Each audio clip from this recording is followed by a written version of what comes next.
All right, boys and girls. Today, because I went to the grocery store and found them, we're going to do some chuck steaks. Now, these are not the biggest chuck steaks I ever had, but you got to take what you can get when you look for them sometimes. With these chuck steaks that you hear everybody talking about lately, Cliff just did a big video on them. Scotty the Q is a big fan of them as well. And what I've done is I put these in a bag with some marinade that I'm not putting in the refrigerator because I don't have that much time to marinate. And the marinade is Jack Daniel's red wine and Worcestershire sauce.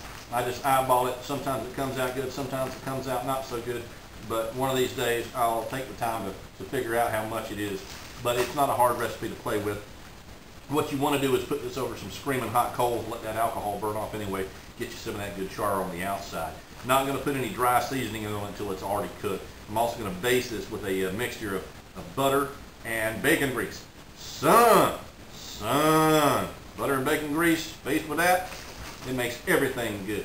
All right, in addition to that, I see a fly buzzing around through here, and I got to go take care of that, and I'll come back and I'll tell you my fly story. Hang on.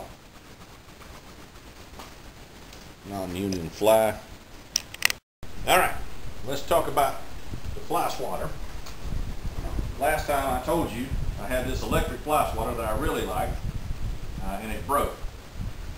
Well, I got to missing it, so I went back over to the Bass Pro Shop and I bought another one. And sure enough, it wasn't 2 weeks later, same thing happened. There was a fly that got in here and I was chasing him down. I couldn't find him. I couldn't find him. The hunt was on. And I finally saw him over there on the window, and I got too excited. And I mashed them buttons while I was walking over there to whack him, and mashed that button in again. So this time, I tried to take it apart. Now, I'm not real mechanical. JB will tell you that. And so I took it apart, and believe it or not, I got those buttons to work.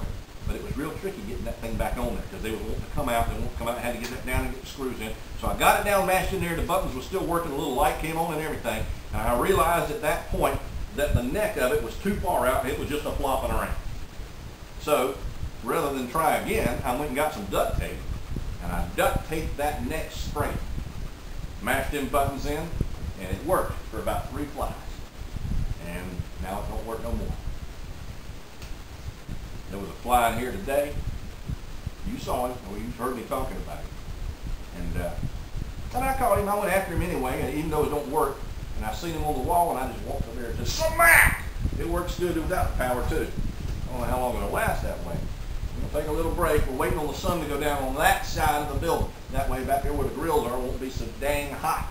Heat index of 100 today. I don't like firing up chimneys of charcoal. And 100-degree heat index level, thermometer, heat, humidity stuff. What we get all summer long down here. All right, stand by.